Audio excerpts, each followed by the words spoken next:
Las Vegas. My name is Shauna Goot, and I run a local lifestyle brand called Your Greatest Vegas. And it keeps everyone informed about all the best restaurants, shopping, outdoor activities, and then fun events in the greater Las Vegas area. So today we're going to be talking about taking the plunge as a first-time investor in real estate. And I'm not talking about buying our first house, we're talking about purchasing your first rental property. So you see, this type of purchase can be different because this home is not for you. You don't have to like it. You only have to like the numbers. So, and be aware of the risk. And that's kind of what we're going to talk about today. So the basics are, we need to know what the return on investment is. What are the monthly costs to maintain the property? What's the potential rental income? What are the property management fees? Those are kind of the basics, and we also need to understand the challenges that come along with owning a rental property. And yes, there will be challenges, unfortunately. So becoming an investor is not all roses like you sometimes hear or might perceive in your mind.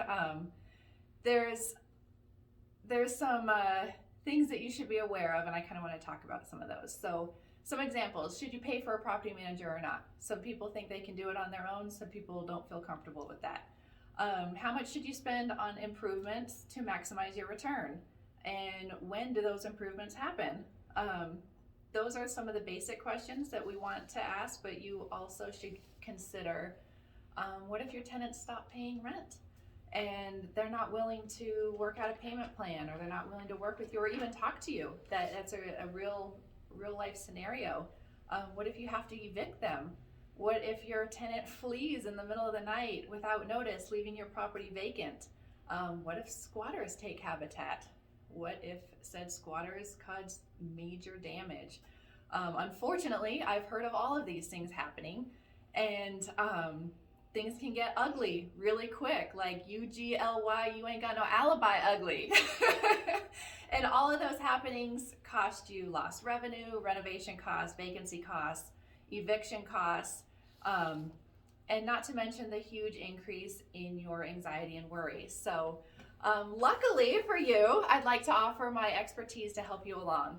And I'd like to note first, I'm not a property manager and I have no intention of becoming one, but I am an investor in real estate and I can help. So as a native to Las Vegas, I've seen the community develop. I have real inside knowledge of opportunity zones, because I'm a real estate agent, of where those zones are and where they're going to be in the future, or probable places where it would be in the future. And I own investment properties, but more importantly, I've helped many investors navigate their investment purchases. And that's what I'd like to help you with. So let me be a resource for you. I'd like to be a resource for you. Because becoming an investor is a huge decision, and I would highly recommend that we have a conversation about your real estate goals, and kind of figure out what your propensity is for risk. Is it low? Is it high? What's your tolerance for that? Plus, I can add little helpful tidbits along the way to help you maybe avoid some disasters that I've seen over the years. If I could help you avoid any of those things, I absolutely will. So if you have any questions about becoming an investor in the Las Vegas area, comment below or send me a private message, whatever you're most comfortable with. I'm here to help, and as always, no pressure, no obligation, just good old-fashioned helpful advice. So thank you for joining me today. I hope this was helpful. Again, my name is Shauna Goot with Your Greatest Vegas, and have a wonderful day.